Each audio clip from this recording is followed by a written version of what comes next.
it's far from post, right? And colonizing project for me is one that is actively engaged. It's not simply going through one set of readings and importing another set, right? It's not as simple as that. It really is a mind shift. It's a shift in consciousness. It's a shift in the way we inhabit the spaces that we inhabited.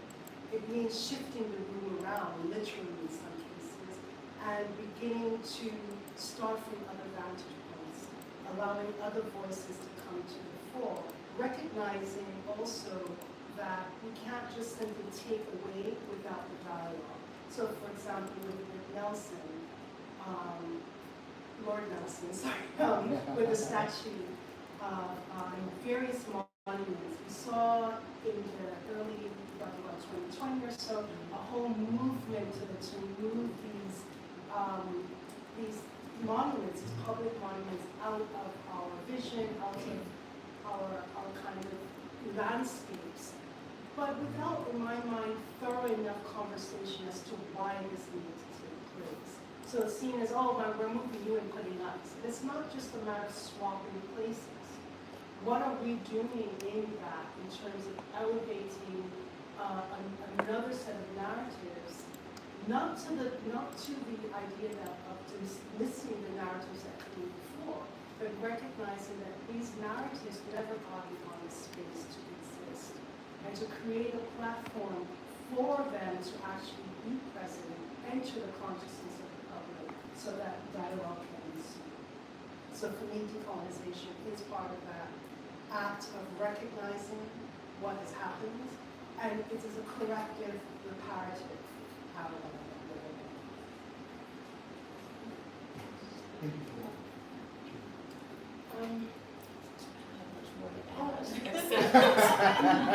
Except, I mean, I think I've come from a different place, living in Toronto, where colonial narratives are also about Indigenous narratives and disrupting kind of settler colonial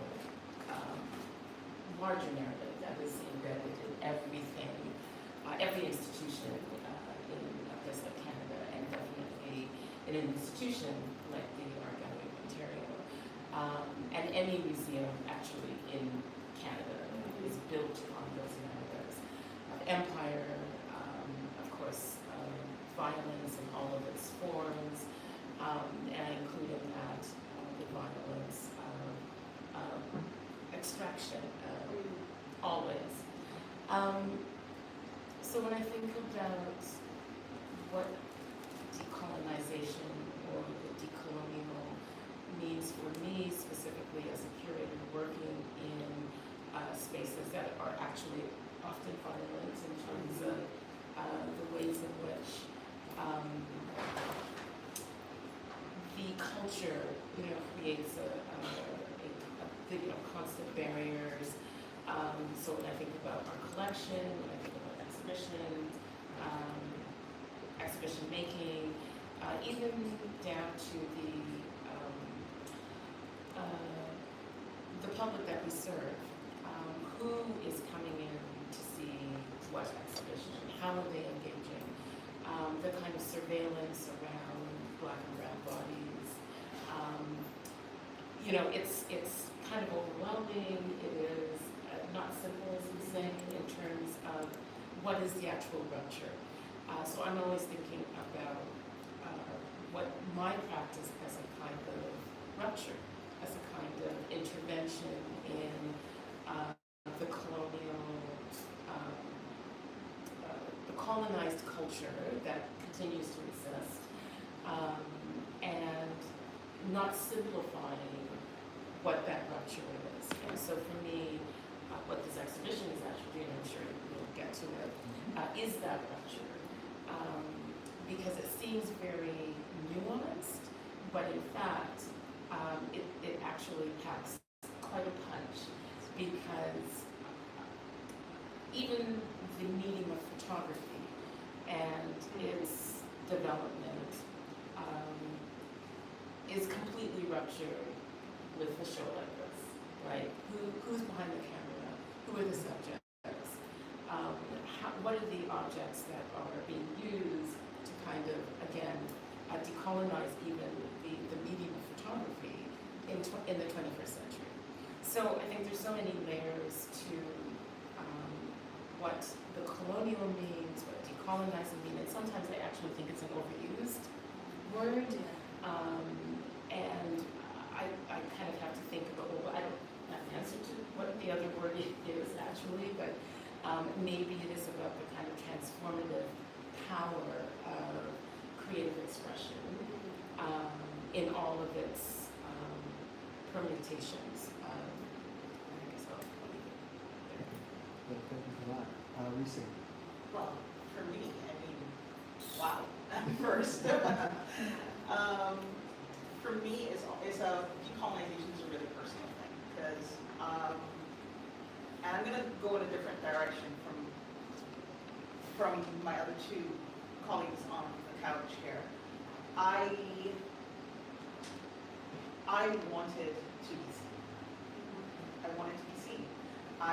When I grew up, I remember very distinctly the first time I ever got a black doll. Like, my parents were very much like, we're not doing this. And I remember either my mom or my dad went out and they sourced, please remember, this was probably like 1980 in the Caribbean. So sourcing a black doll was a big deal. And they got this doll and she was about this high, like we were like almost eye to eye at that point.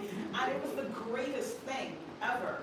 And I remember when I had kids, eventually one of the things I was like, I don't want my kids to feel that outsideness inside their own country, inside their own space.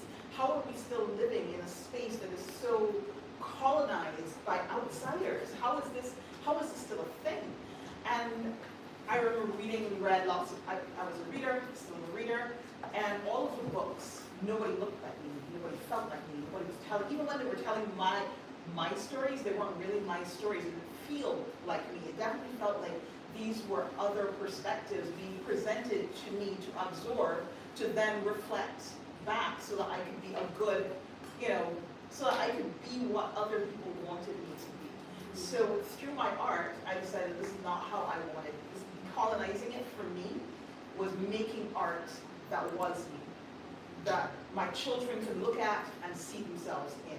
That was rebellious. That was, this is not how my Caribbean life is. This is not what we look like. This, as I'm presenting it to you, is what we look like. So it was a very personal thing for me, and it remains a very personal thing for me.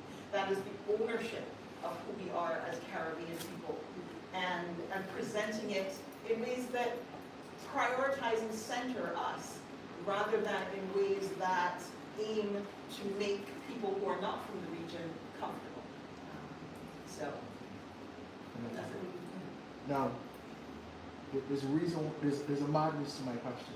Because I really want to set the platform, not only around decolonization, but jump now to the impact of photography in creating that colonial settler system, so that when we get to discuss Looker, we can understand the disruption. So how is photography being used to create that colonial settler mindset? I'm going to start where we say, and then Yannick and then Julie. I don't know, I feel like we should start with Julie.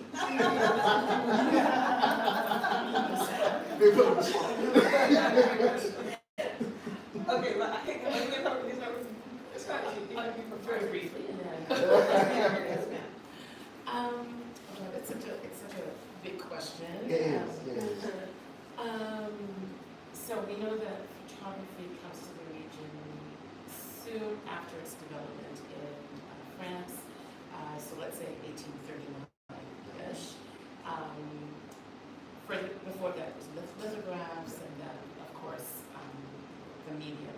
And of course, it's used to document. And so the collection that we acquired at the AGO, the Montgomery collection, so 3,500 photographs, postcards, ephemera, that date from that period, 1840s, to about 1940. So about 100 years of emancipation, if you can call it emancipation, documenting that period. And that period is really about surveillance and hyper-surveillance. And there's so many different facets, and there are different photographers, Euro-American photographers who are coming with specific agendas, right? So, going to Jamaica to create this idea of the new Mediterranean. So don't go to Europe, go to Jamaica, where, if you're sick, you can find refuge and respite in a place like Jamaica. And then there are others who want to document the kind of quaint inhabitants of the islands, and they're non-threatening, they're workers, and it's interesting to me when you look at the collection, the biggest or largest proportion of photographs feature, first of all, women, women in labor, extraction, and then just kind of these kind of blank engagements with the photographer. So that kind of power dynamic is definitely a part of, kind of undergirds all of the works in that collection. I would say in this collection as well, because I've had the privilege of going through your wonderful collection as well. So there's definitely this, I also call it the violence of the camera, none of these subjects have any say in the ways in which they are being photographed, the ways in which they're being constructed. And if you think about the fact that it's the photograph that then becomes the postcard, that then is now disseminated almost globally. And that is pushing out that stereotypical, derogatory, pejorative, image of the Caribbean. And then, of course, you add the captions, which are always derogatory. The native, the negress, so, I mean, there's so many, I could go on, but I'm sorry to be there's so many layers to what the camera does. And I actually think it's, what's his name? The most photographed man in the 19th century, African-American, Frederick Douglass, that's right, who says something about using the camera as a weapon, which can be, actually to the advantage of Black people, where it was a tool of violence and taking an extraction, it can be kind of turned on us, to rethink or reimagine that narrative, which again, this exhibition does so beautifully. Thank you for that.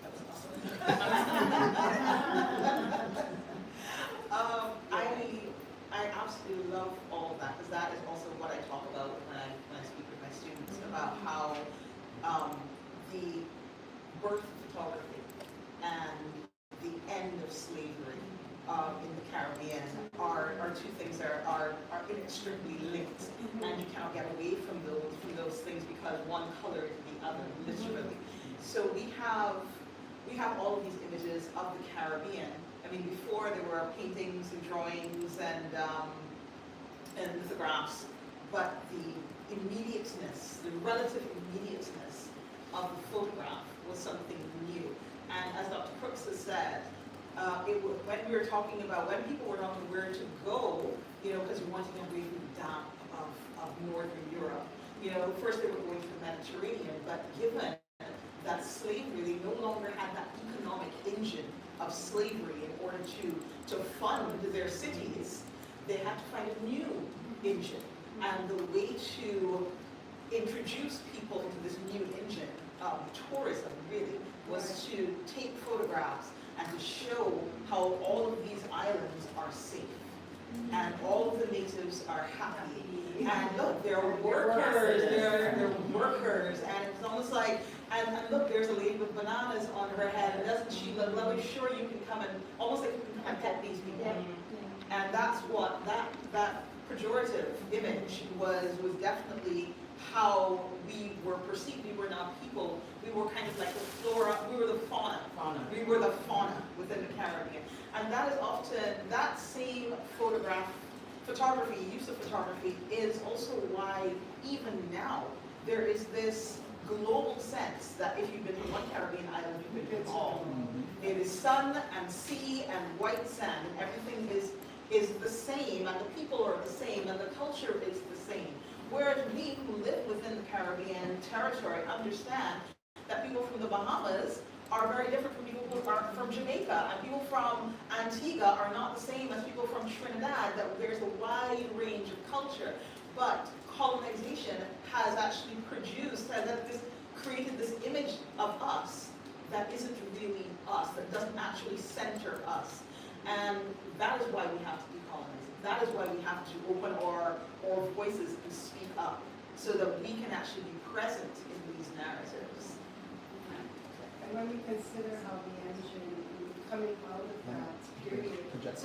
out of that period, of enslavement and emancipation, to how it continues within the sexualizing of the region, and specifically how these bodies that were laboring and passive are now part of the titillating fantasies of the North, the global North, and in the same way that these bodies were able to fulfill your needs then, whether you wanted banana, if you wanted pottery, so too can they continue to fulfill those needs. And women remain the constant within the kind of who is imaged.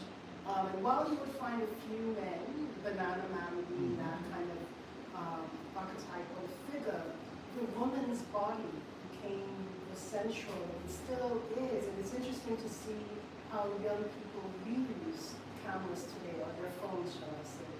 And the way the backside still figures quite prominent, even in the self-imaging, right? And whether you look back to make sure it's still there, you turn around, you have you lean against, and so there is this kind of play. It doesn't function in the same way because the photographer is the self, is that agent, and you're doing it for various reasons, but the narrative, the visual, the iconic stamp of that female body in space, whether it's on a beach, against a wall, in a dance hall, that remains constant, and it becomes that what the region gets crystallized to be, that these are bodies that are available. Exactly. And we get even as we look at our festivals and how our festivals are photographed, at first our festivals were photographed in ways that were very much for the people who were participating in them.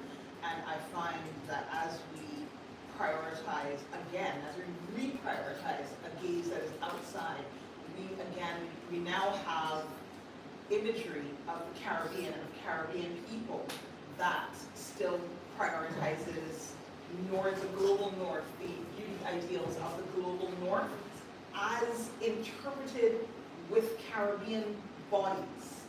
So the women have to look a certain way, their hair has to look a certain way, their skin tone has to be a certain acceptable kind of way, and their body type has to be a certain kind of body, but with Caribbean accent.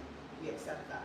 And that is, again, the way in which women's bodies, photography has been used to depict women's bodies, Caribbean bodies, as we said from the start in the 1800s, as available for the convenience of the outsider, and even now for the visual appeasement of the outsider, as opposed to something that centers the people who are present in the space. So, Sorry. no, there's no sorry. There's no sorry because the discussion is very much important in understanding how this visual medium is being utilized in the mid-19th century. We're going to think of this, 1837. The earliest image in our collection is roughly 1841, 42, and it's of Nelson. Yes. So it is cementing authority, cementing power, and there's always power in juxtaposition of. So the juxtaposition are these European edifices, whether they're statues or municipal buildings, with the labor of black bodies. A decade after emancipation in 1838, and it continues right through when you go through the collection. And the, should I say, power dynamic of what that means, especially in an institution that was created as a colonial institution. It's 90 years old, we've gone through an interesting evolution, or at least we hope so, an interesting evolution of being a colonial institution that collected through a colonial gaze. And it's about the industry of the space, but always juxtaposed in the wider empire. And then comes the mid-80s, where there's a modernization, where there's a recognition that this institution is to be a national institution, and therefore needs to reflect the majority and begin to deal with those, at the time, a pumped narrative of deconstructing all the mythology around what it meant to be a nation. And I think we're still in that. And this exhibition, because we're not going to get to the exhibition, this exhibition for me is deliberately the third or fourth time that we've looked inward in order to have a wider global discussion about what these collections actually meant and how do they then speak to us as a people. And the deliberate selection of others, when I say others not being within that hierarchy or canon of the museum. Because museum creators love to do their things, and they always do it through a particular set of blinkers. But the deliberateness of this is, no, this has to be done in a community-oriented way. And I want to publicly acknowledge Matthew McGuire-Batson, or should I say Dr. Matthew McGuire-Batson.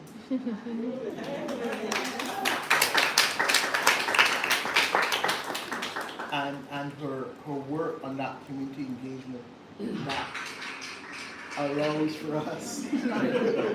Well, double encores are that allowed us to recognize that the curator is simply a facilitator. They're not the gatekeeper, they're not the guardian. They're simply the facilitator. And to reach out to these says that choose 4 of our artists with you and let us do a deep dive into this collection and see what we can bring out. And recognize too the deliberateness. This exhibition isn't called Dismantling the Colonial Gaze. This exhibition isn't called Let's Examine the Museum Collection. No, it starts with nation language. Look up.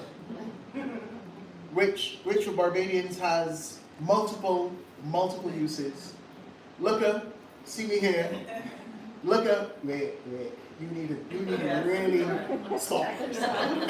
Stop yourself, check yourself, and take a look at what this is. And then in fact, look up, which is arrest whatever that motion was and reverse. And for me, it's the arresting and the reversing that's important here, because the reversing then allows us agency.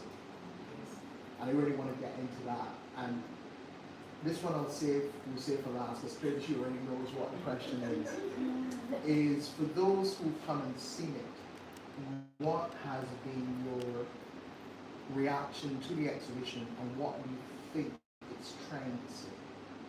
We think we know what it's trying to say. We could be completely wrong. But those, precisely, those initial thought process, I've seen it, what is it really saying to me?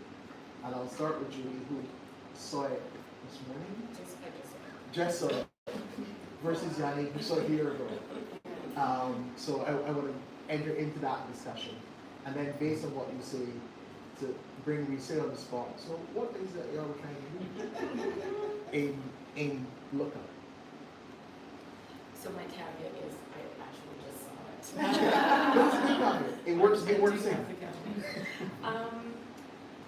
I think it's trying to say so much. I actually love the title, the way you actually just contextualize it. Because I think it's so emphatic. I think, for me, there are so many layers to this exhibition. One of the most important for me is the 5 Barbadian women who are really making a statement. And a statement that is not kind of simplistic. It's not, as you said, just a kind of reversal or a kind of didactic, approach. It is really, all of the works are so layered and are really, I think, kind of speaking back, but also squarely looking forward, because it's not kind of stuck in the past. So often with exhibitions of this sort, again, that kind of didactic, well, here's the colonial object, and here's the contemporary work, and we're just going to juxtapose, and there's no nuance. I think this exhibition and the works that are part of the exhibition are so well executed in terms of the variety of stories and narratives that are being told. And that's frankly what exhibitions are and what curators do. They take work and objects, artists, and they tell a story. And if the story isn't strong, then you don't have a strong exhibition. But the work is all strong. And I think what's so interesting for me is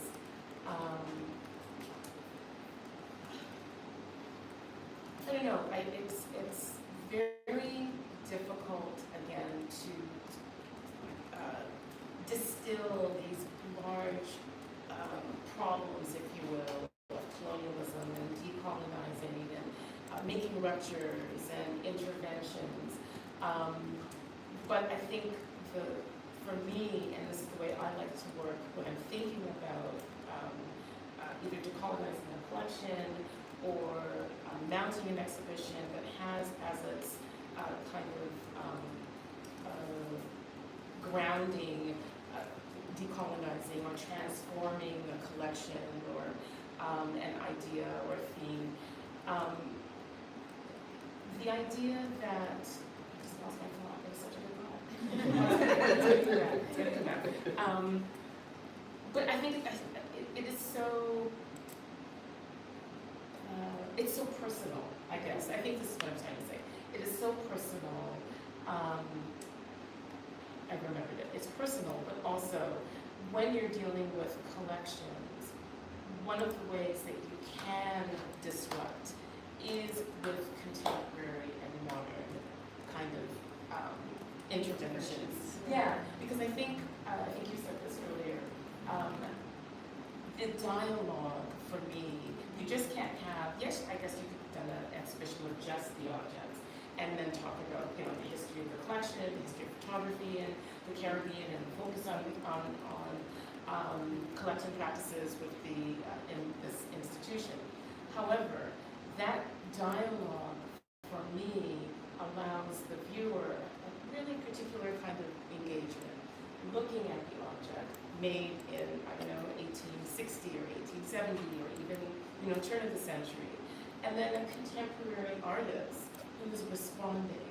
And that's where I think that personal, to your point and your story about look up, see me, I'm married to a Jamaican, so it would be, see me, exactly. And in an exhibition that I did, Fragments of Epic Memory, there was actually a section called See Me Here. And everyone interpreted it in that way, and it was about look, see me, not see through me. And it just indulged me to this question. So I wrote, and that's one this exhibition is so kind of, has kind of brought out in me a very, it's kind of validating in terms of the work that I do as well. So in the catalog for the exhibition that I did, I talk about a scene of a little boy, I should have included the photograph, who's being taken by a European photographer. So it's a market scene, and then this little boy who's looking directly at the photographer. And it's just a short excerpt. So a young boy stands beside an older woman, perhaps his mother, barely noticeable within the overall composition. Affixed to his left eye is an oddly shaped object, perhaps an optical device, through which he returns the camera's gaze. This ostensibly simple, discreet gesture is rendered more remarkable by what appears in the background of the photograph.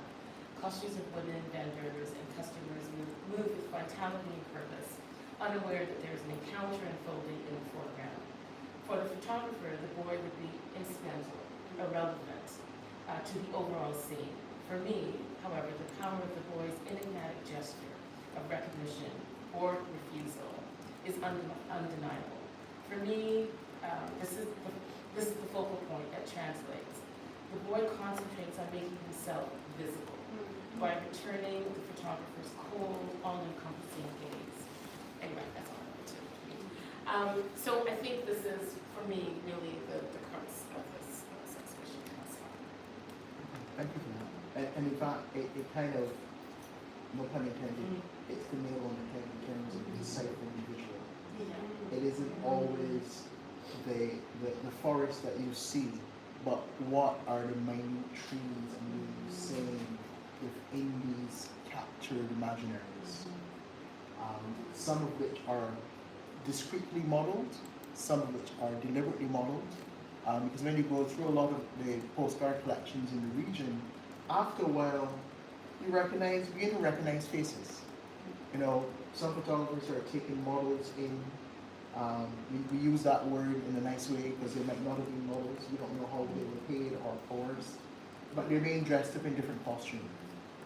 And whether it is that of a native Afro-Caribbean woman or a native Indo-Caribbean woman, and their repetitions and their themes and commodification and homogenization at the same time, because you're trying to sell a thing.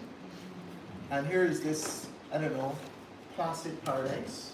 I saw something recently from Paradise to Paris on something to do with the Olympics, and I smiled. We're still handling that. But it is so inextricably tied up in a way into who we think we are, or who we made to believe we are. When in fact we are the descendants of some of the most rebellious people you will ever come across. And it's not always a physical rebellion. We do it subtly, or we do it through language, or we do it through a look, or a dance, or a katay, or a particular prance, but we do it. We object. What is it, willful resistance, or what is it, where you compliance, passive compliance, malicious compliance. In both the Bajan and English definition of the word. Very, very, very important. Very important. So Yannick, it's been a year since you've interacted with the exhibition. Yeah. What were those initial thoughts, and have they evolved into what we see now? They have, and I'm really grateful for how you started with the definition of hookup. I'm Jamaican, but the thing of Simia is still the individual. Yes. It's not a collective practice. You're asking someone to look at you.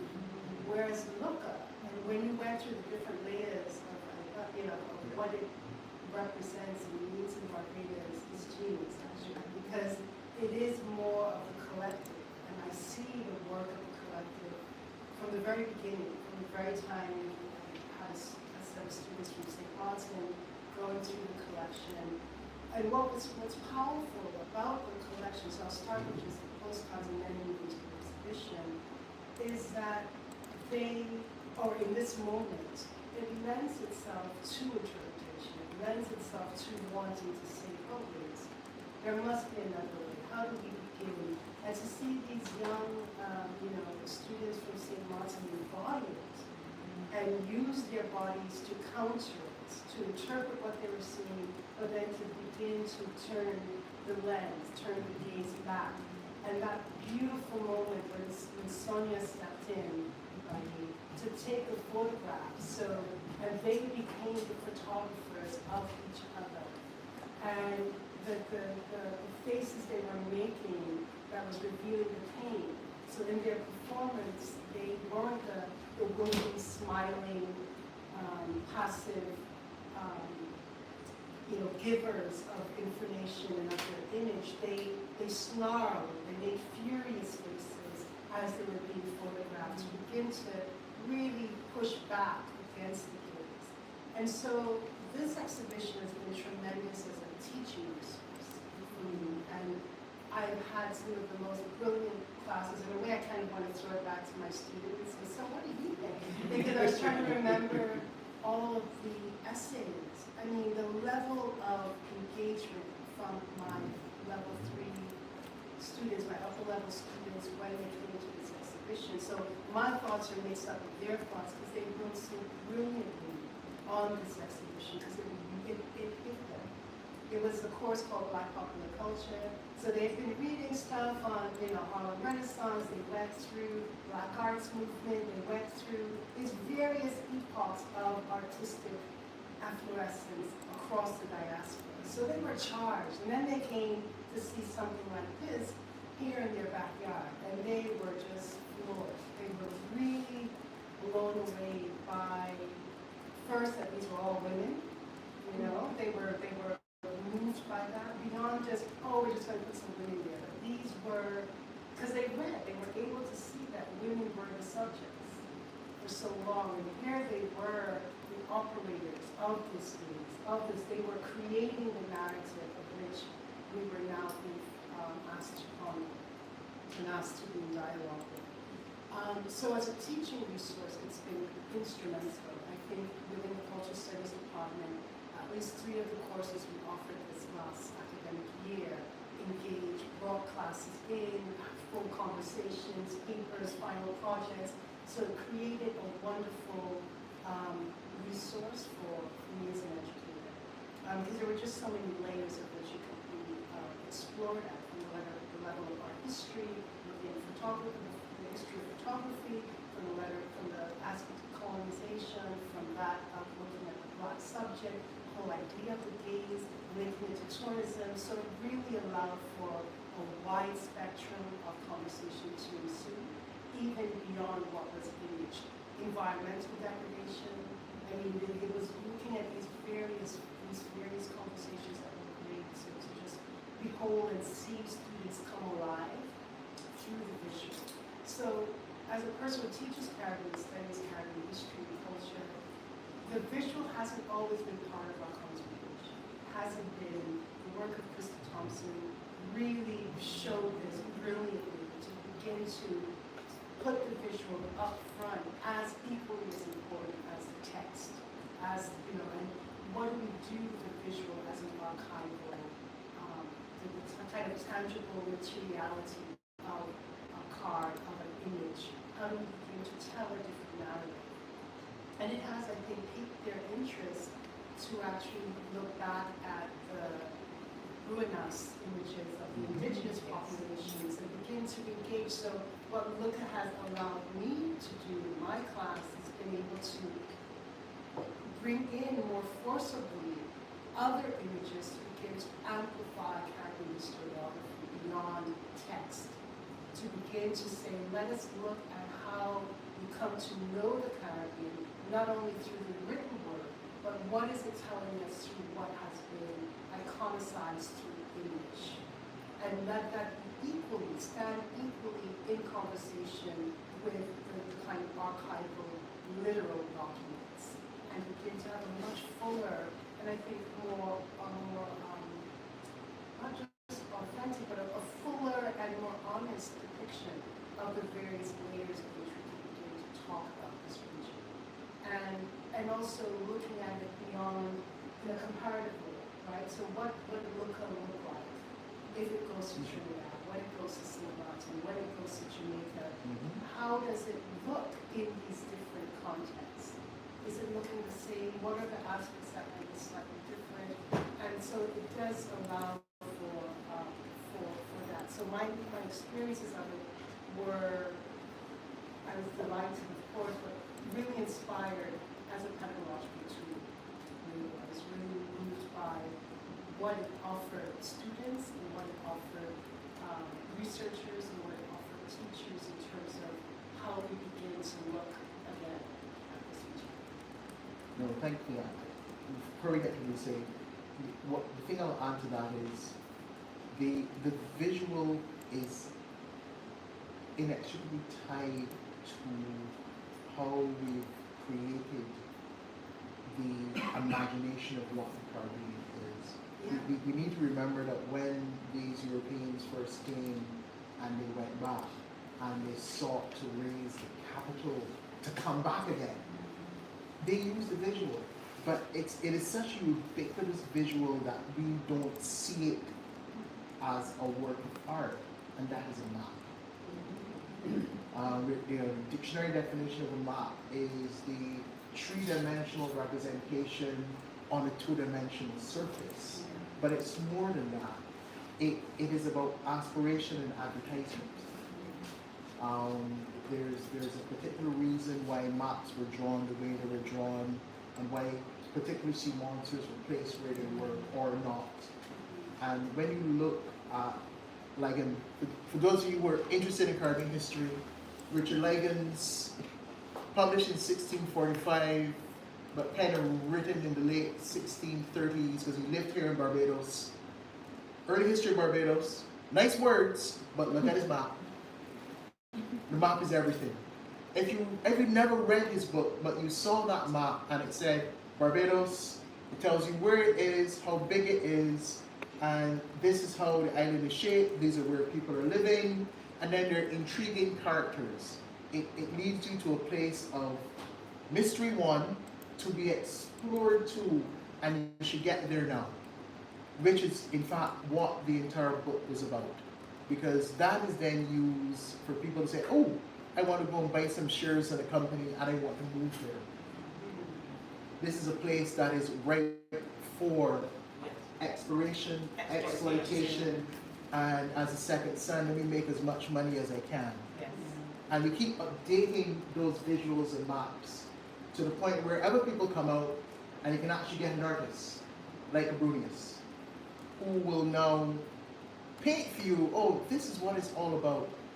But when you look at a Brunius, even though the style and school is of the Romantic, the subversiveness of what he's depicting, the difference between the indigenous Amerindian versus the admixture of the indigenous and African as native are juxtaposed. So he begins to layer that hierarchy. He begins to delve into the racialization that comes about as as they sought to define what this society that was neither free nor slave was. And all of this comes into being. You see it in the early flags during the Buster Rebellion, which we still have to fully explore and decipher the iconography of what is there. And then comes this new medium that takes, or at least we believe it takes, the imagination out of capture, and that is photography. Even though in the early stages, and we still do it, we doctor, play with what the image actually is, because nothing is what you see it. It is always a manipulation and an illusion and creation of new imaginations. And is it Canuso? Imaginaries? Imaginaries.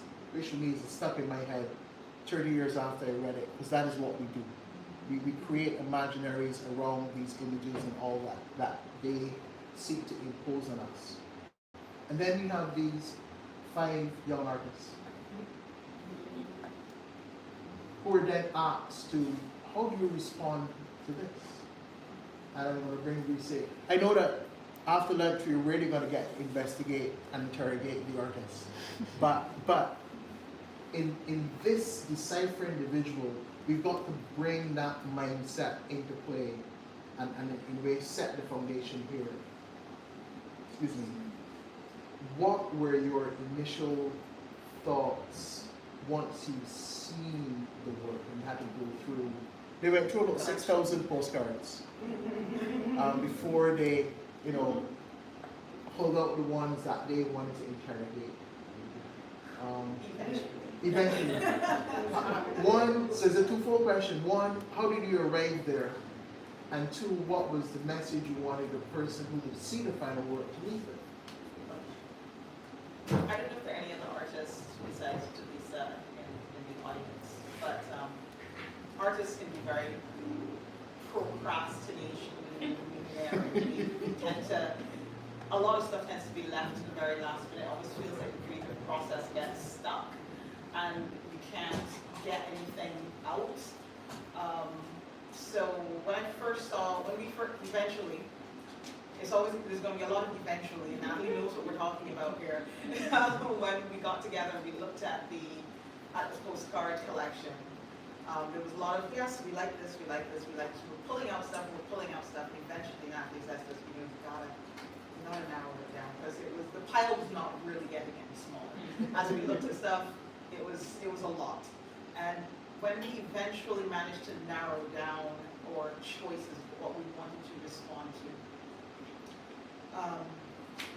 for me, and I cannot speak for the others, but I know for me, it became a matter of, this felt like a conversation that I just needed to have. It just felt like it was something in my chest that I just felt like I needed to get out. And I remember in that same 2020 when the discussions around Nelson were happening in Barbados, one of the things that I noticed was how few people were actually comfortable having a conversation about the history of Barbados, the accurate history of Barbados, the legacy of that history, how colonialism continues to shape us today.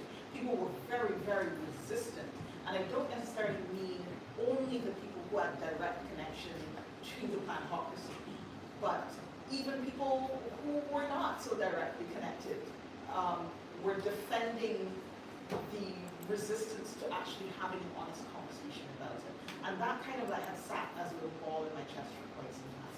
So when I saw these postcards, it almost felt like that little ball was like, oh, this is where we're going. This is the conversation. We don't have this conversation now. And so I had that initial reaction to it. And I also felt, because I had also briefly in my past life been in front of the camera, and I also felt the sense that, no, I need to speak for these people who did not ever get to speak for themselves, right? In ways that I, at that time, actually didn't get to speak, but I decided that I wouldn't do that anymore. I was actually going to go on the other side and then I'd speak. So there was that agency that I wanted to take from that. That was the second one. How did you want, what message do you want the viewer to walk away with after they've seen the works? I wanted them to feel, to understand how much power we had. How much power we had. We had the power, like we took, like all 5 of us took that opportunity. I remember saying to my colleagues, we didn't even have an opportunity to speak. Why are you even contemplating muting your speech? If you have something to say, we're going to say it. Like the group photograph that we took, that you see on the cup, that was actually a hilarious moment. Because we went, the first thing we did was we went to Newton Burial Ground. I think that was Kia's suggestion. Let's go to Newton Burial Ground. And we went to Newton Burial Ground and we got out.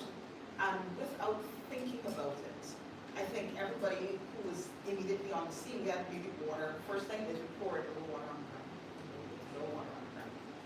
And then we started to talk, we started to walk. And the idea for this group photo came. And I said, you know what? I know a shirt I'm gonna wear. And I had the shirt. And Kia said, well, I have this shirt. And Julie said, well, I've got that shirt. And then Amber Shirts they came. have in their car. You know, You just drive around. And Amber came, and I had actually had my espresso in that mug. And if you look very carefully, if any of you have seen the catalog, if you go into the exhibition, if you look very carefully on that mug, there's some stuff in the mug as well. So we got together, and we went back and we took that photo. That kind of embodied what we were feeling and what we collectively really wanted people to walk away with, is that this is no longer a conversation that we are not part of, and it's not a conversation we're afraid to have. And we want them to also not be afraid to have that conversation, to feel empowered, to open up and say, hey, you know, I went and saw Luca, and I saw these photographers, and then we're in the show, we can talk about this. Yeah. We can talk about this, we can talk about this, because we can reference the exhibition they're going on in the museum. And yeah, if you wanna investigate, you know, we can investigate, but it was no longer a taboo thing. It was something that was out in the open. And yes, I think it was really one of the things I remember the students saying, they appreciated seeing the artists. Because there's a way in which the artists, you see their name, but there wasn't any real engagement with who are these people. But the fact that each of you, through through the video clips, were able to speak of that experience, speak of the postcard, speak of it just added another layer of intimacy, feeling of, yeah, I know what this person is about, and a greater appreciation of the work. Thanks, I know there'll be a lot more revealed in the session after lunch. So please do come back for the session after lunch. We know we're finished with the session, but I'm just throwing that little teaser mid this session, a little advertisement for you to come back after lunch, both in this room and also virtually. But I then really want to take a slight dive, if we can, into how do we actually read an image? Because again, we take it for granted that, well, we know what a photograph is. We've taken them. We've been in them as children and as adults. And we can read a photograph. But how do you really read a photograph? What are some of the things that you need to be looking for? Because everything has its own language, and it has some hidden meanings and moments. And especially as we're getting into this, well, we're always in it, but this very political time that we're in, when you look at a photograph, the angle from which it's shot says a lot about the message that is also trying to convey to you. But since I am not a photographer, I will come over to the photographers and those who study photography to, in a way, give us almost a synopsis of a 101 about how do you read a visual object that is a photograph. I throw that to either Julie or Teresa to start us on that particular journey. Because I think that when we do that, it would also help us to gain further insight into the works that have been created. Because we've got another hour to go. We've got another hour to go, and I really want that to concentrate on how do we read the photographs, and then how does that teach us or give us additional insight into reinterpreting what Luca is. Yes, as the photographer. Sure. Okay, well, I'm sorry. Or even in terms of reading, like how do you set it up? Yep. There's a time like something in terms of composition. Sure. I'm going to use the group photo. I'm not sure if the group photo can be up on the screen. Okay. That photograph, we were responding to a postcard where there were these women picking some sort of ground provisions in the field, and they were all bent, they were all dressed in these long white dresses, head wraps. And for those of you who don't know, very often Black women were made to wear head wraps to hide our hair because we fancy, right? So, we decided to make sure that everything that we did was in opposition to this particular image. And that image, if you look at the original postcard, you can see the perspective of that image is actually either from eye level or from slightly above. When you take photographs from either eye level or slightly above, there can be a diminution of the subject matter. But those of you who photograph children, you know you get on a kid's level or you get below the kid's level to give them agency and power, right? So this photograph was actually, when we set it up, we made sure the level of the camera was below us. So there was power, so scale. So even though, many of us were barely over 5 foot, in actuality, there is a certain amount of power in how we were photographed. And you look for those kinds of things in a photograph, the composition, repetition. Your eye loves repetition. So there's the keying behind us and the repetition of the shape of the keying behind us, the repetition actually of our hair in the patterns, the repetition of the shape, and also the repetition of people's expressions, right? Those are the kinds of things that really make a good photograph. Repetition, composition, patterns, and perspective. So those things speak to you unconsciously. Even those people who aren't photographers, they respond to those things even if they can't tell you exactly what it is. Oh, they look powerful in this picture. There's a reason for that. There's a reason for that because of how we have been photographed. Other images, you can use lines, you can use leading lines in order to draw your eye to where the audience's eye to where you want it to be. And those can tell stories. Like in this image here, my image of trade, I actually used the lines of South Street in order to position her where I needed her to be, and then where the map was going to be overlaid over her. So those for me are key elements in how we make images that are powerful images, that even when you don't recognize exactly why something is important to you, why something resonates with you, those things are still there.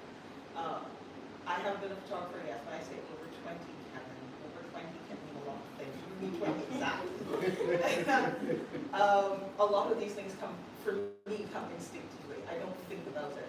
People will ask, well, how did you do that? I'm like, I don't know. In the moment, it just felt like I could just look through my lens, and it's almost like, that meme where you see the equations kind of like floating in front of somebody? That's what happens with me when I put my eye to the camera. It just is. The equations make sense.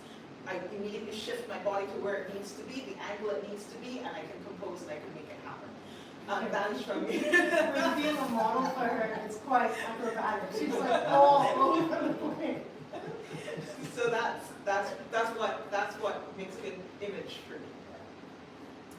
Thanks. Julie.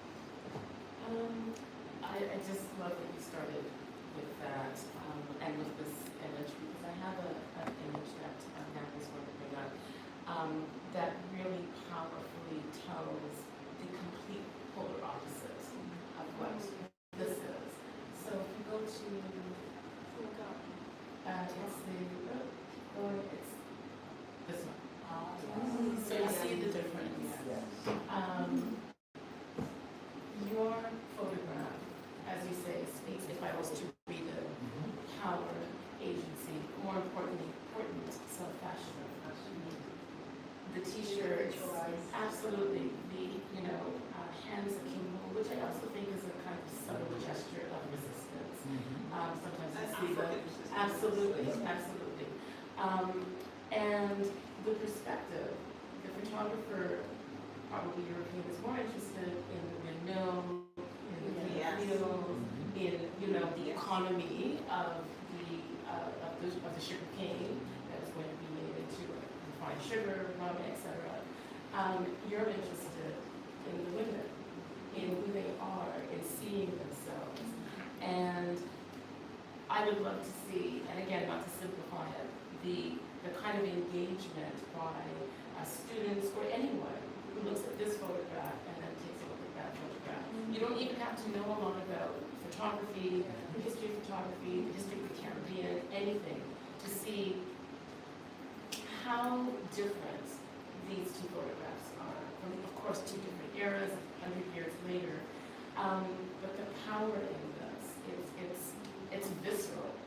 And I think that's why contemporary artists are so important, really and truly, because you break through that kind of third layer or whatever it is, and see yourself somehow. There is a kind of immediate engagement with the subjects. And as a photographer, when you are composing, you don't know instinctually what it is, but there is something. I looked at maybe like thousands of photographs, and there's something about the way I read a photograph. There's the aesthetic, yes, composition, but it's almost, I don't know, there's something natural, or maybe I've been doing it for so long, I know exactly what I'm looking for. But I think this notion of a language, I think what the 5 women in the show are doing is creating a new language, and in the kind of trajectory of the history of photography, and especially contemporary photographic practices, it's important to keep thinking about language and visual language. And I think this is what is so thrilling about this exhibition, because that's a language of the past, it's a language of extraction, it's a language of violence, and this is not. This is about self-fashioning, this is about constructing, a kind of contemporary self in Barbados. And there is so much power in that. And I think contemporary photographers have a unique way, if they're doing it well, as you all have, of doing that without kind of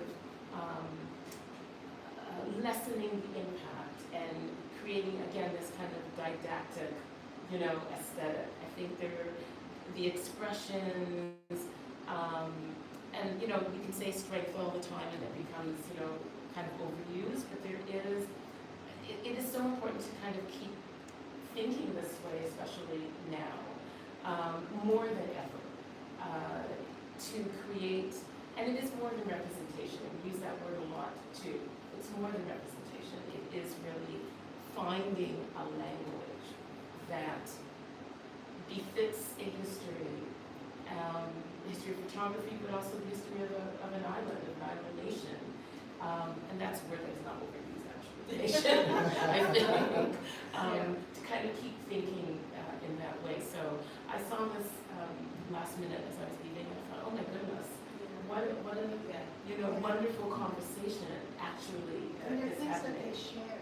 Yeah. I think because when you look at the defiance in the faces of these women, That's what you have to look I for. think it's Yeah. important that because the assumption would be, they are, because they're diminished, because there's a kind of a way in which the lens diminishes their statures, their return of the gaze is quite fierce.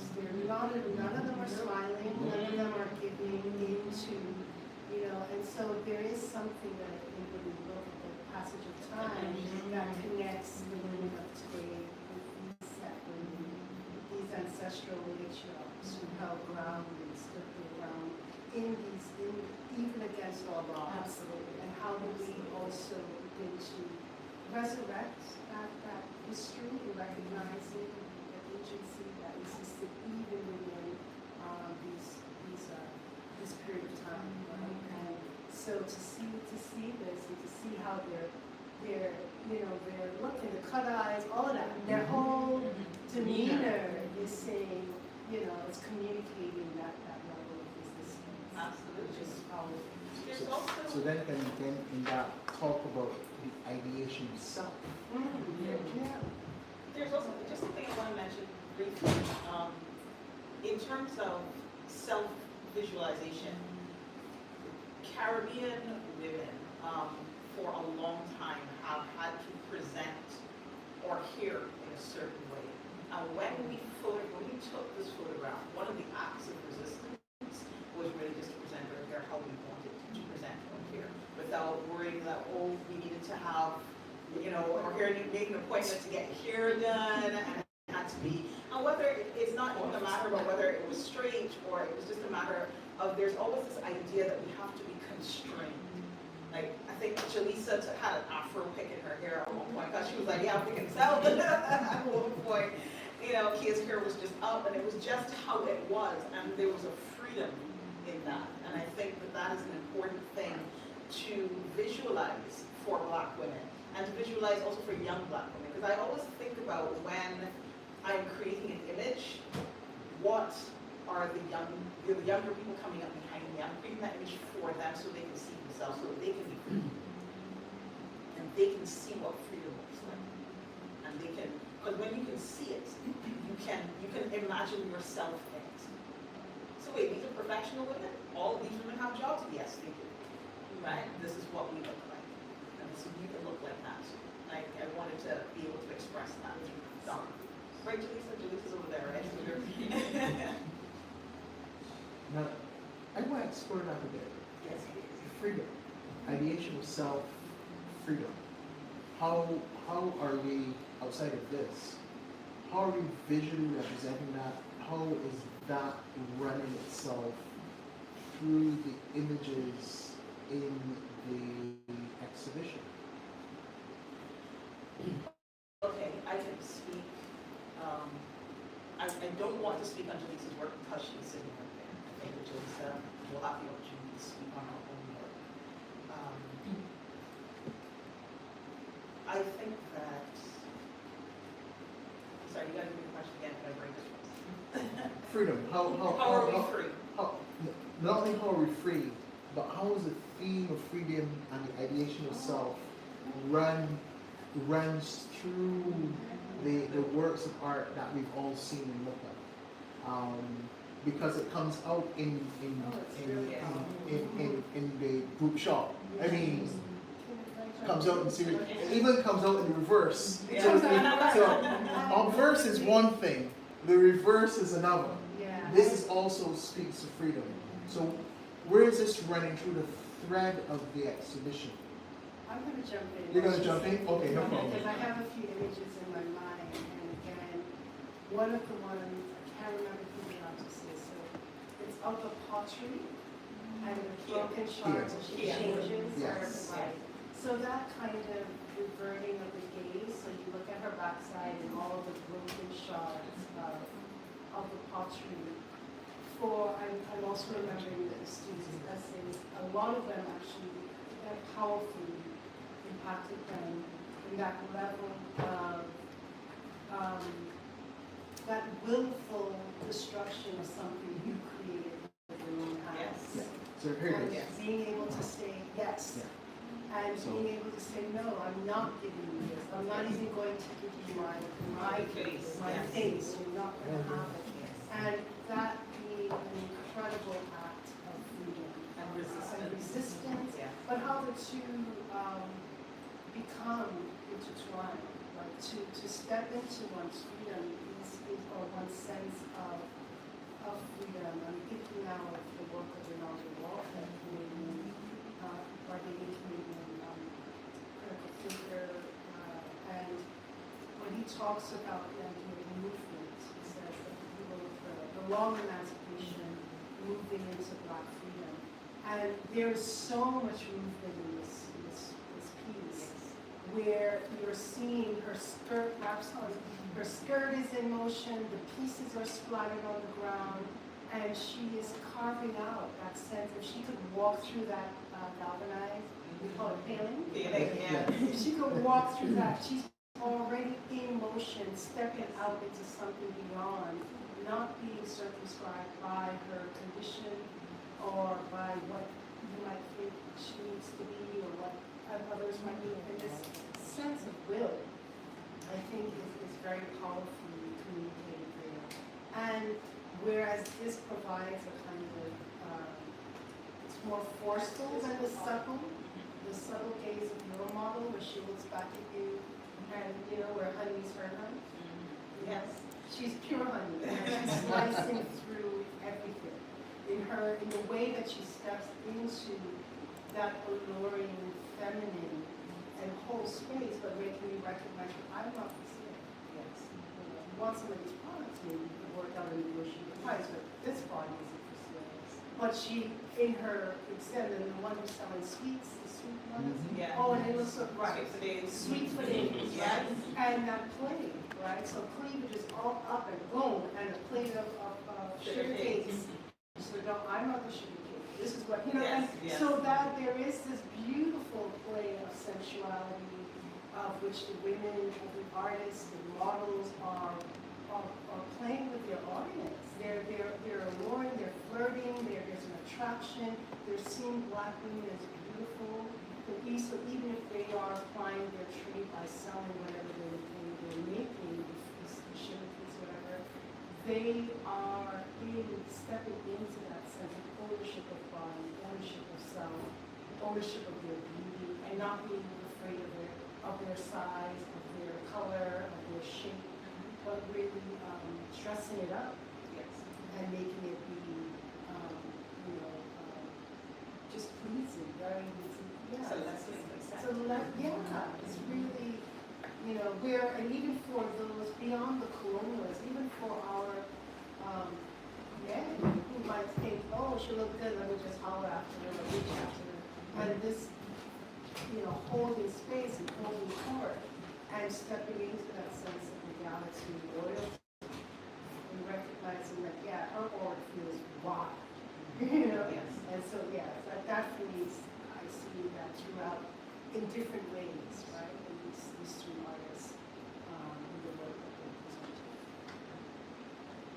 And in fact, for those of us of a certain age, Sweet for Days gets used as a marketing slogan during a particular crop over a year, and the poster that was created a little bit of a furor.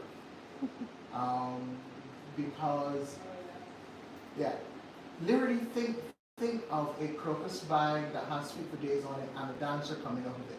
That was one of the initial images, and there was great. Yes, Wow. there was initial backlash and a kind of a retreat. Like the carpets. Kind of a retreat. I don't think that's shocking. Well, that's each of a totally different level. But yes, definitely agency, freedom, really about look at me, but look at us. So there's an honor and a winner at play as well in what we see, but also in a way reminding us that these historic images have played an outsized role in how we've also viewed ourselves or been viewed, and that they need to be critiqued and checked, and almost immediately, or else we might find ourselves in a way sliding back into that mindset and mind space. But for me, the intervention of the artist is very much around ideas of identity of self and calling out who we are and how we view ourselves. And Jalissa's story of why she chose who she chose and why, I think is extremely powerful. I won't spoil it, I'll leave it for when that session comes. But in a way, her subject, he chose himself, Yeah, which is beautiful. which is beautiful. A question was asked and his response checked him on the spot. Basically said, look, not me. This is who I am. And the fact that the photographer immediately realized, all right, this is really capturing even more than I thought I wanted to capture. let me grab this moment and grab that person becomes important. At this time, I'm going to do two things. See if there are any questions from the physical audience here, and if there are any questions from our virtual audience. And yes, Gina. Well, congratulations to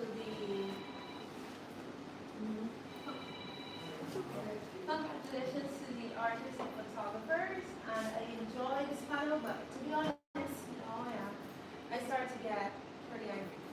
And why is this so? Because I saw 5 women in front of Shane, and it's funny that Dr. Emily Jacqueline, right? She's a dancer that I invited to Barbados and Waves, and we had a conversation about the contemporary black woman or the black woman in Barbados dancing Faith Canada, skinning out in sugarcane. And I said that's really interesting because when I grew up, I saw workers cutting cane and stuff, and it was like beautiful to see this woman being badass and in sugarcane. So when we was talking, it was hoping to hear that idea of being in that space, being rebellious. And I said, okay, cool. And then Dr. Crooks said, okay, and it confirms. I said, good, at least I have that acknowledgement. But the word look up, I know everyone had their interpretation. And look at me. But I know majority of the time when you say look up in Barbados, even men and women, it's more like, it's more funny, it's more like, look at this, it's like a tone. It's like sometimes argumentative, sometimes it's pointing at something. I never get the feeling that look at me, sometimes, but majority of the time, if you're on the road and someone says look up, it's like looking at something. And it's somewhat, I see some heads nodding and so on, but that's how I grew up hearing most of the word look up. Like look up, Beijing bus stop on stage.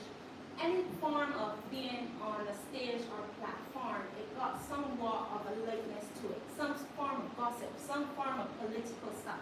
So I see y'all hit the nail on the head with political stuff. But I was looking also for a little bit of diversity of not just seriousness. There is a bit of seduction there, but I was looking for a bit of hope. When I say hope, at least a smile, not just a man smiling. All the women are angry. So I was like, at least we can smile a bit. Do we always have to be serious? Do we always have to be so protective? So that was me, look up. When you hear look up in Barbados, it's like, it's on the street, look at that, look at that, look at that. But when I see it so serious, it kind of flattens it for me. And it feels like a bit forceful to say, we are free. Can I just be free by laughing? Do a man only smile at that show? Can I laugh? Can I dance in the sugarcane? Can I skin off? Well, while I appreciate that perspective, and I genuinely do, I also think that it is an act of ownership to be able to decide if, when, and how we want to smile. If we want to present that to someone. Like if somebody else feels as if that's a story that they want to present, there's nothing at all within this exhibition or the words that prevent that from occurring. But this is the story that, for me, that I wanted to tell. These are the images that I wanted to tell. Like women only a man smiling? Well, I mean, that's the story that was told. Or how it was curated? Well, sorry. Yeah, sorry, Natalie, because I was going to say, I really think you need to stick around for this evening session because that is the one where we really delve into why the artists chose to create what they created in the way in which they did. That directly answers part of your question. And why is that particular image of that man, who's the only man in the exhibition, was chosen? Because the story behind that is really important to the whole use of lookup and the varying levels and interpretation of that word. And I don't want to necessarily spoil it here, because if you say it here, you're not going to come after lunch. But I also think what is interesting, again, it is the multiple interpretations of how we see the word. Because I'm going to state that you're young, so when you were young, that's what Looker meant. But when I was young, Looker had other interpretations. But I think that also becomes important simply because of the temporal space in which we are getting into, which we don't really dive into here, except when you have this image juxtaposed with this.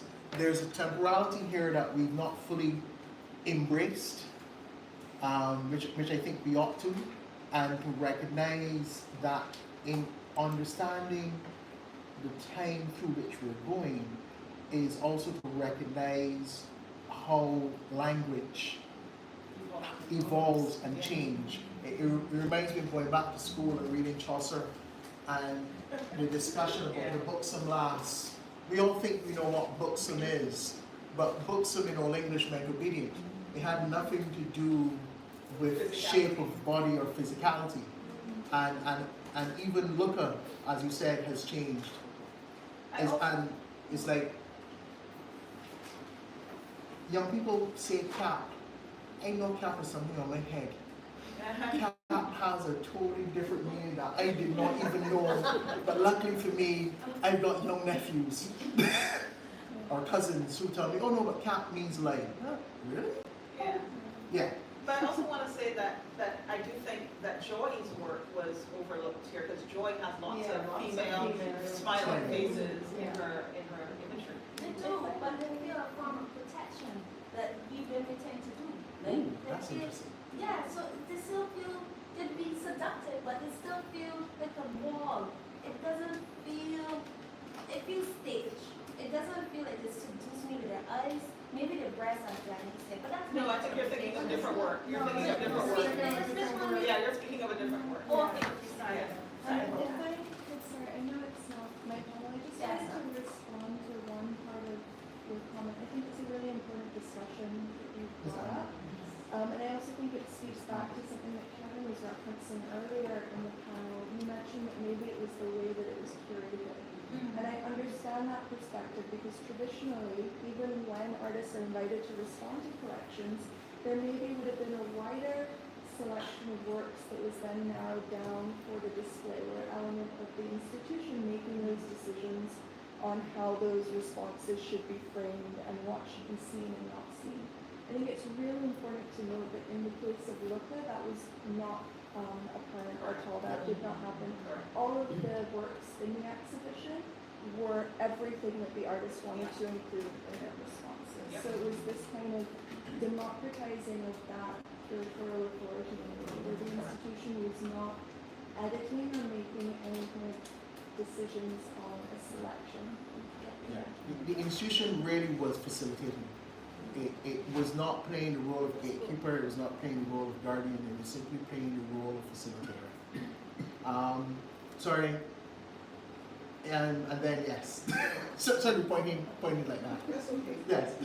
Okay, I think it was Risa that made a comment about black women's hair, and people are asking, and I freaked, okay, 2024, people seeing women with natural hairstyles and they're asking if they have a job.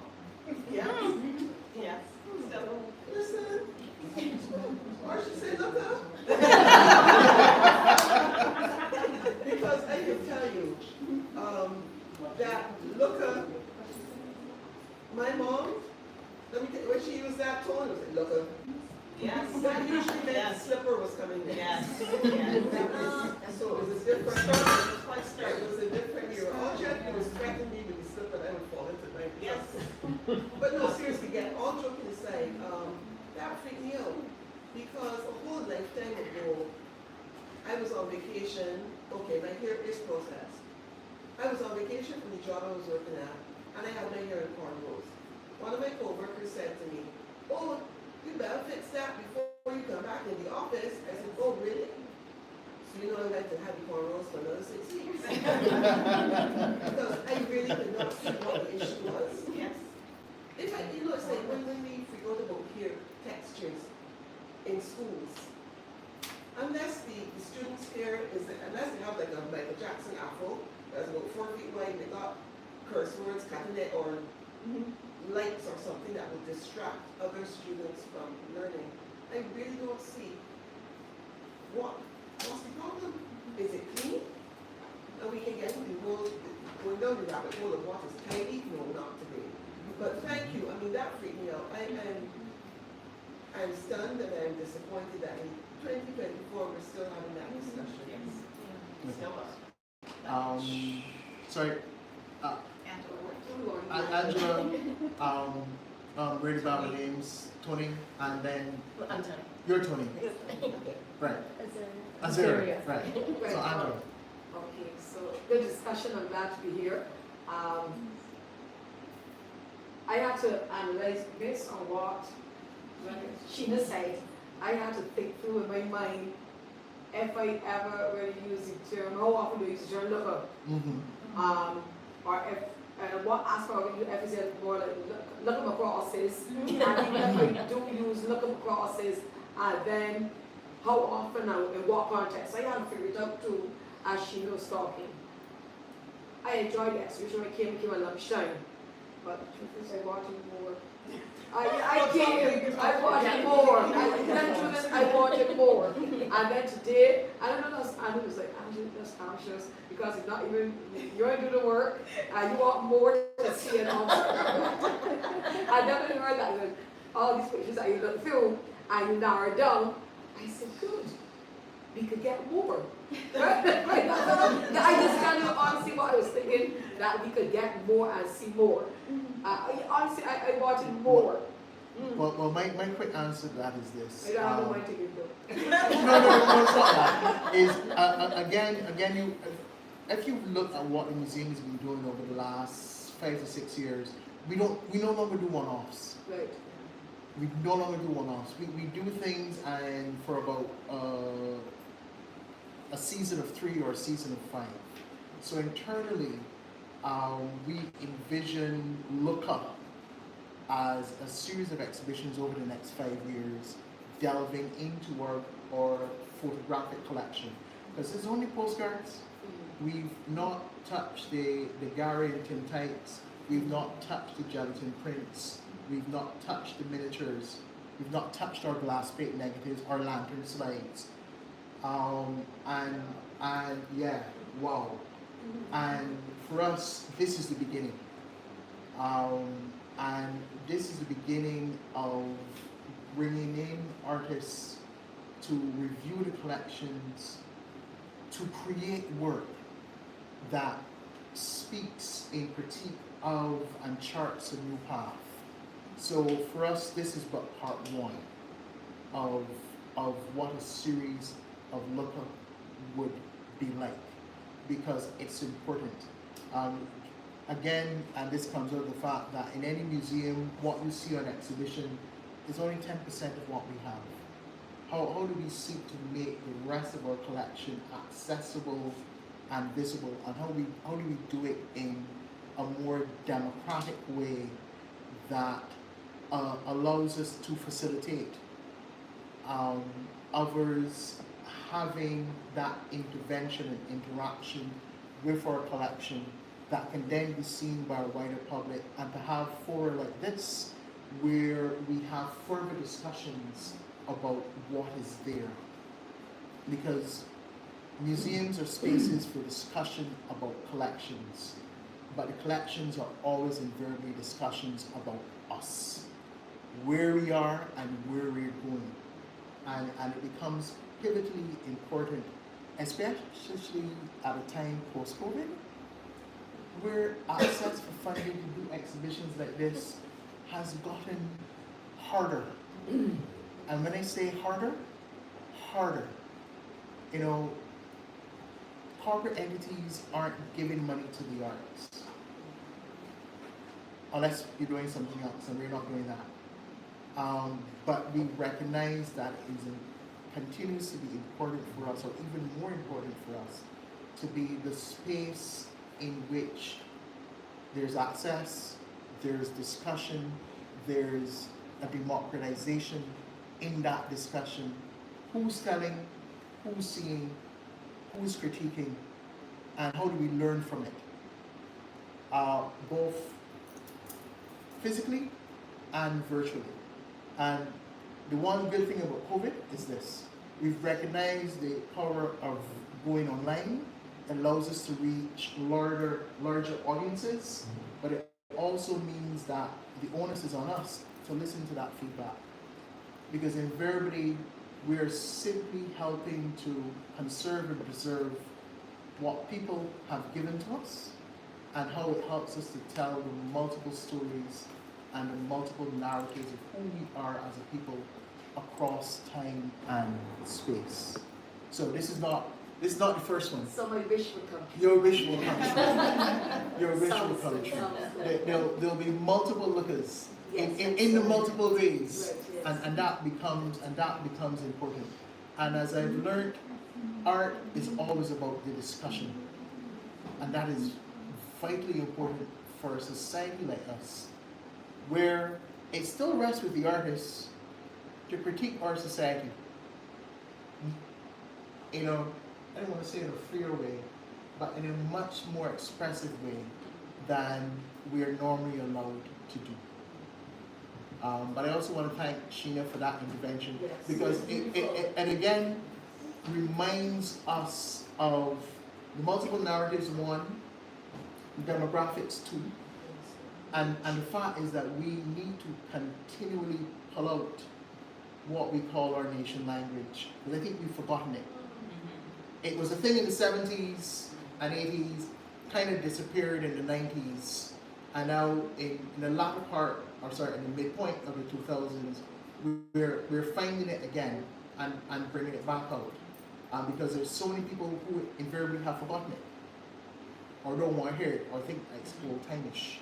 But I think it's extremely relevant, and even more so now necessary for us to reclaim what is ours and begin to have those discussions about who we are.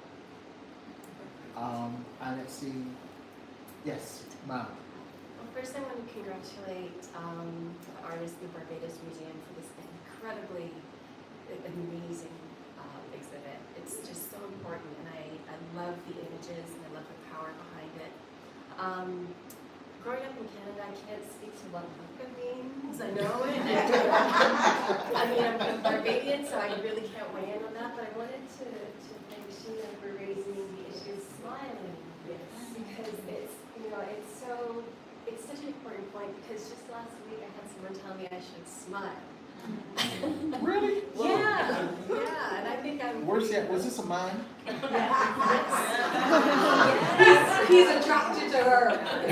He's attracted to her. He needs to find different lyrics. Right, and so when you mentioned it, I had a little visceral reaction, because it reminded me of something. And it's important, because smiling, conveys power as well.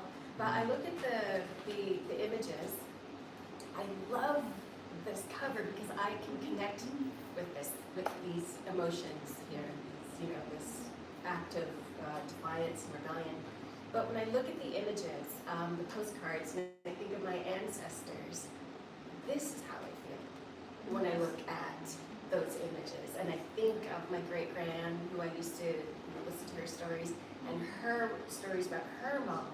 So these images take me back to that, and this is how these images make me feel. Personally, I appreciate your question, your analysis. It was very interesting. Yeah, No, Sorry, you all have something to sorry, say? there was one other question, and then we can get into our replies. Hi. Thank you for sharing everything. I guess I had a question. I know the word stage was brought up, so I kind of want to relate to that. But I think photography a lot of times we can kind of view it as something that's supposed to be immediately believable. I mean, this idea that I'm capturing a picture, and the essence of it is that this is this happened, and this is exactly the moment that it happened. And I think sometimes with photography we can expect this one-to-one representation, that what happened when the shutter went off is what we see in print, is what we see when we look at the picture again. But I feel like in a lot of the postcards, when I understand stage in relation to the exhibition, I kind of see it as a direct response to these staged postcards, these one captured moments and either continuations after that moment or before, or reimaginations of what that moment could be. And so I guess, and also a lot of the postcards, they don't happen like in real life, like you're in a studio with a background that's not even tropical, or these people might be like posing in occupations that aren't actually their occupation. So I guess I'm wondering how you think like believability is being produced in the photographs and also then being produced in the responses, and how that could maybe be affecting this feeling of things feeling staged or perhaps like a little bit distance in a sense. And like when we're thinking about inspiration, are we trying to recreate a real moment? Like, are we trying to create a reel through the responses? Okay. Yeah, Can I that's go? my question. I spent a long time as a photojournalist. So there is a difference between photojournalism and photography as art and a creative process. So I don't pretend that when I'm producing work like this, that I'm in my photojournalist mode.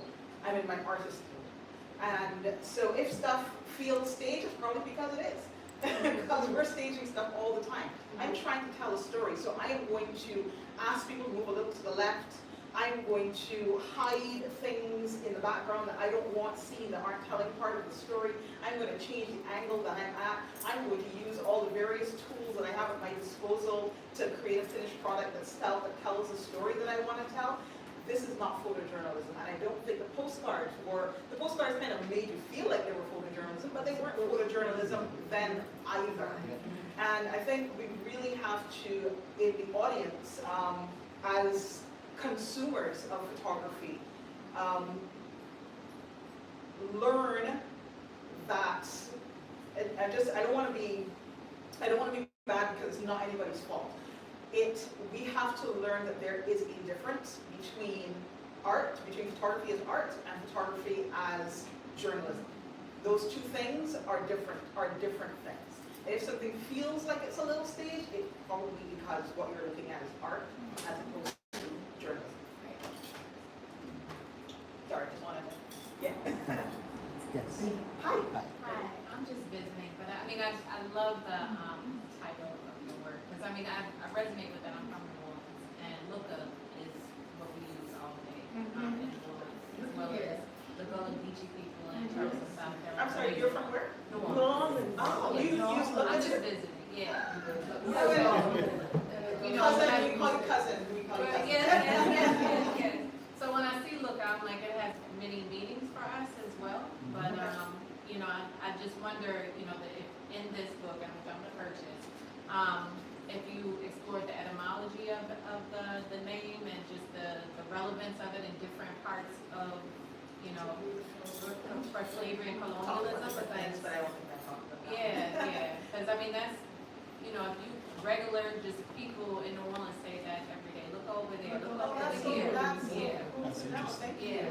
Thank you for sharing that with me. Sure. Yeah. There was one. Norma. Yes. I came and I saw this exhibition like 40,000 times. I absolutely felt so proud of these 5 ladies. You know, I keep thinking, you know, dismantling the colonial games. The black woman during the colonial time, there were only 2 objects: a beast of burden or sexual pleasure. Yes. Okay, and that kind of genitals. And these ladies just says, look up, I am more than that, I'm emancipated. I claim my identity, and I am very happy to flaunt it. I wanted to bring my aunt this year. She's 80 plus, and I have reached a stage now where I realize, okay, just let it run. Because their aunt and he just has this visceral reaction to young women, pregnant young women, who literally display their pregnant bellies. Oh, when I was pregnant, I wore 10. He didn't display the pregnant body like that. And everything is on display. And she just, I don't know if it's the colonial days or the Christianity associated. Combination. Okay, but our young ladies are now standing tall they stand proud, and this is a testament to education, and this is a testament to identity, reclaiming and finding that identity of who and what you are.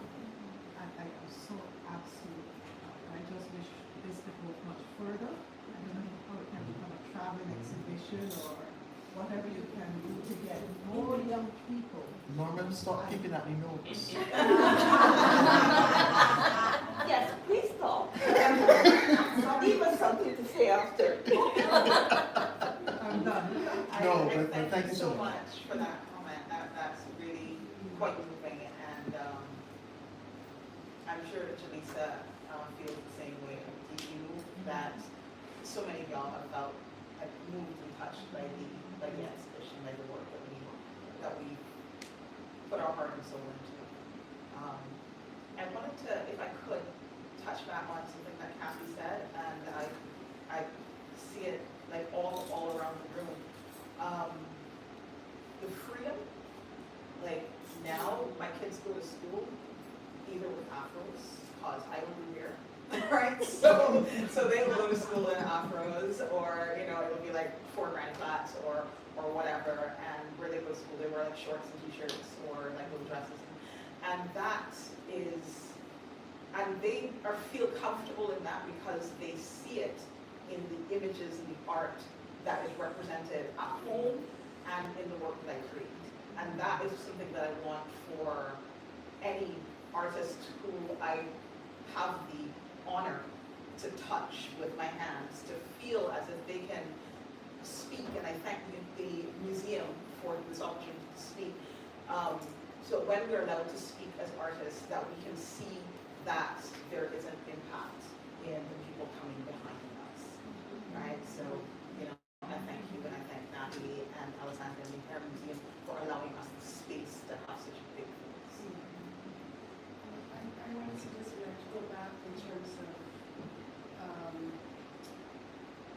when we're looking at these images, the ones represented here at the exhibits, and within the larger kind of contemporary image making of the Caribbean, kind of referencing back to Sheena, in terms of how the Caribbean enters into the global imaginary.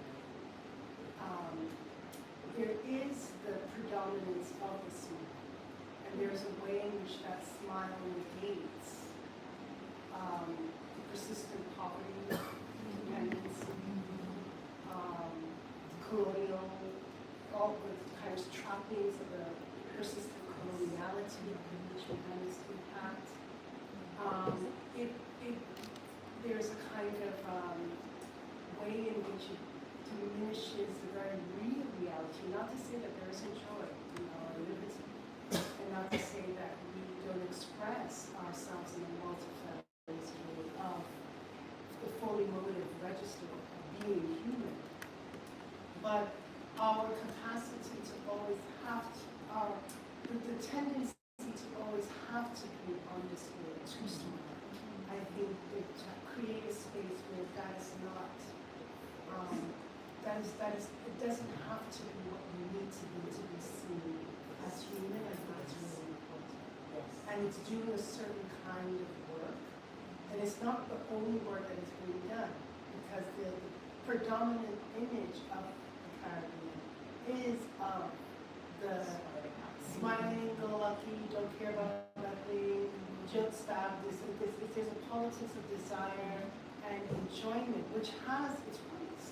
It's very much a place of our lived reality.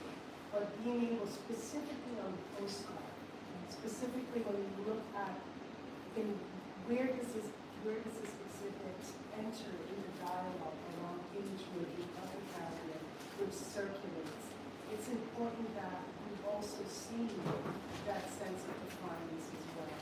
And that sense of defiance, because for me, especially in the Margot, Rochelle's image, she is neither smiling nor frowning.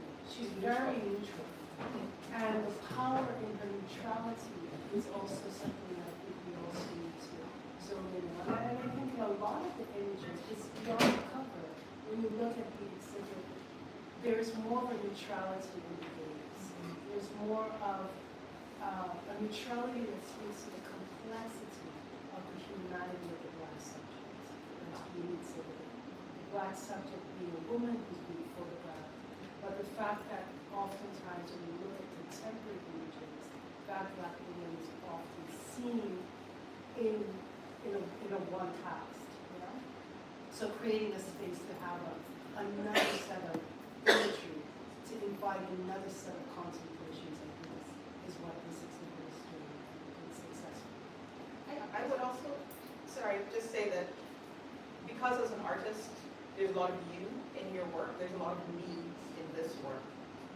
I hate smiling. I hate being asked to smile. I hate having to project. I dislike it. Very often, like Tony, my smile has been demanded of me, and I have to produce it in order to feel safety. And what I wanted when I created the images was that the smile was not particularly necessary in order for these bodies to exist, to be seen, to be safe. So in every piece of art, the artist exists in that piece of art. And in that way, that's how I exist in this piece of art. I appreciate this. One, can we deconstruct the definition of the Taurus smile? I want to ask one more time. Can we deconstruct the definition of Taurus smile? Yeah.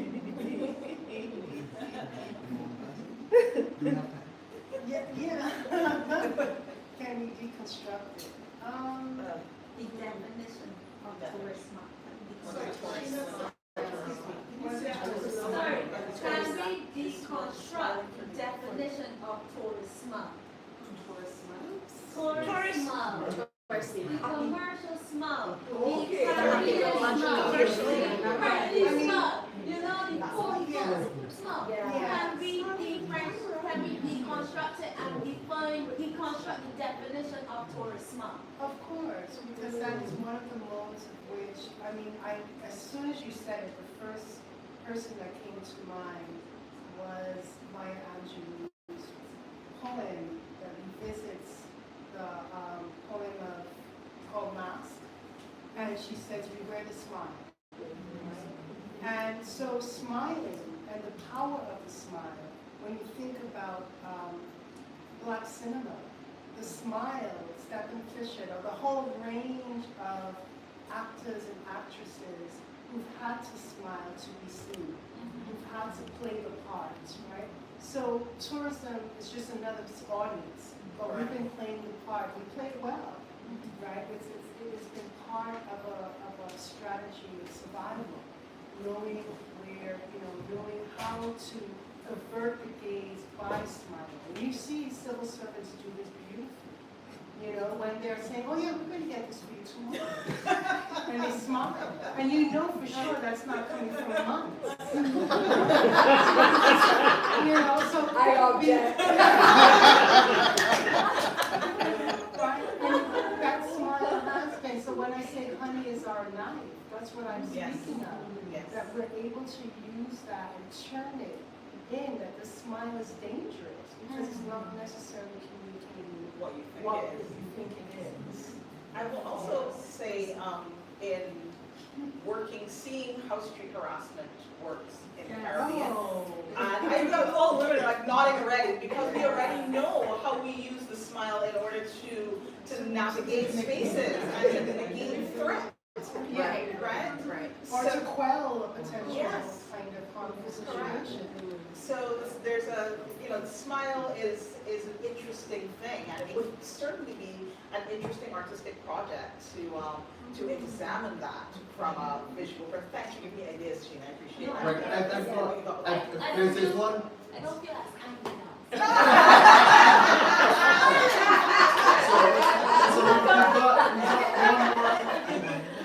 We've got one more question from the audience. Because we are sticking to time. We're going to have our hard stop at 12:30. We were going to break for lunch for an hour and then we come back at 1:30. But a question for the audience and then And then Julie's gonna come back and speak to the smile. Yes. Yeah. So hold on to that anger. I read a story that said women are more susceptible to autoimmune diseases because they repress their anger. So to express that anger. But just on the topic of how you appear and what the response is, every single person I speak to when I say I'm working in Barbados says, oh, that must be so wonderful. I never got that when I worked in Mali. I never got that when I worked in Algeria, but that response, that imaginary idea for the Caribbean and what it represents. So for me, coming to see Luca, I wanted that conversation piece, right? And I wanted all of the stories that came out, because everything I hear all the time, everybody's coming at me with, oh, it's a paradise, it's wonderful, it's this, and you want that nuance, you want to better understand the place in which you are.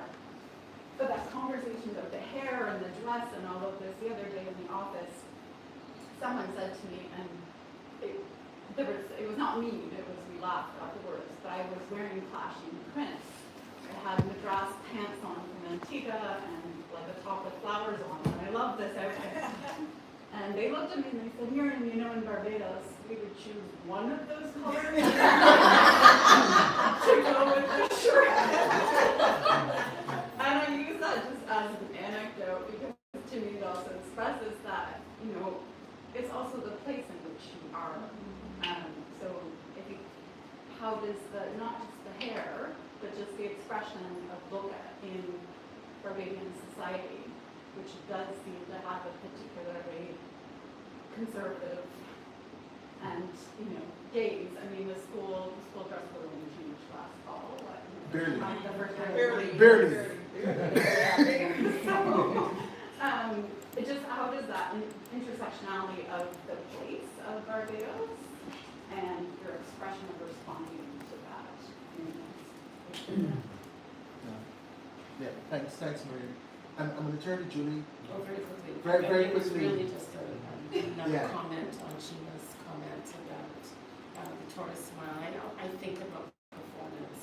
Actually, it's a performance of the kind of looking back and resistance deeply within those images of the, you know, women who are smiling or subjects who are smiling. Then I also think about the meeting itself, which didn't allow you to smile because it took so long to take a photograph. So you always presented as stiff and kind of rigid and serious. So your countenance, exactly, was very, very serious. And the other thing I think I would bring up is kind of respectability politics, right? Within a culture like Barbados, which, as we say, is very conservative, and how you can really intervene in a very radical way, which this exhibition does. I think this image, yes, with the yes on the back, written on the back. If you think about that now, very iconic daguerreotype of the enslaved man, formerly enslaved man with the lashes, and the kind of ridges of the keloids from the, I thought you were. You know, so there's so much to, I can't imagine the smile because I am very enraged when I look through the archive, the colonial archive. But a way to kind of nuance, I guess, the myriad experiences of enslavement and then liberation and everything in between. I think this is what this exhibition does, but I know, Sheena, you can make that intervention with your work, because I've seen what you do with your work. You know, it's playful, it is... It's playful now. Right. Coming back to what Mary said, it's true what she said. Yeah. I have lupus. I am Right. forced to smile. Right, I right. miss being angry like that. I have a choice to be smiling, but quite recently I've been being celebrated and praised for smiling, and now I feel lighter. Right. So now I wonder, because of the situation I'm in, can we have a choice rather than showing I'm strong and look stern, can I be strong and look like? Yes, of course. Yeah. That's why I asked that question of my personal experience. It's about your expression. Forceful of being happy. But I think people have to process how they process, and they get to, they either get to that point, or sometimes they don't, or whatever their journey is, the art that they create on the journey is valid, right? Because that's where they are in that space and time, right? And on this note, I really want to thank the panel because we're 30 seconds from the hard stop. But I want to thank everyone for what has been a really engaging discussion. Thank you so much for honoring us with your presence, and for you, the audience, for having been here. And because it was said, we wear the mask that brings in lies, it shades our cheeks and hides our eyes. This debt we pay to human guile with torn and bleeding hearts. The mask. By Maya Angelou. I will see you at 1:30. Thank you for being engaged.